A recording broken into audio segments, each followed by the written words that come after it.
खबरों के सिलसिले को आगे बढ़ाते हुए आपको खबर दे रहे हैं कि भावलपुर से, जहां पर हमारे रिपोर्ट डिप्टी ब्यूरो चीफ जिला भावलपुर वजीर हुसैन के मुताबिक भावलपुर फूड अथॉरिटी की कार्रवाई deputy director operation Bahawalpur Junaid Asif की सरबराही में फूड सेफ्टी टीमों ने शहर भर में मुख्तलिफ फूड पॉइंट्स, होटल व रेस्टोरेंट, मेड शॉप्स और किराना स्टोर की चेकिंग।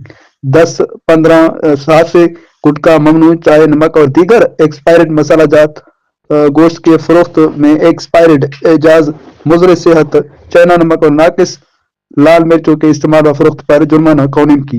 पासदारी न करने पर कार्रवाई। भावलपुर फूड अथॉरिटी की इस कार्रवाई से शहरियों ने सेहतमंद खाने की उम्मीद बढ़ गई है।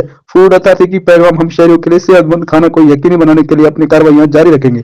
हम कानून की पासदारी न करने वालों के खिलाफ सख्त कार्रवाई करेंगे।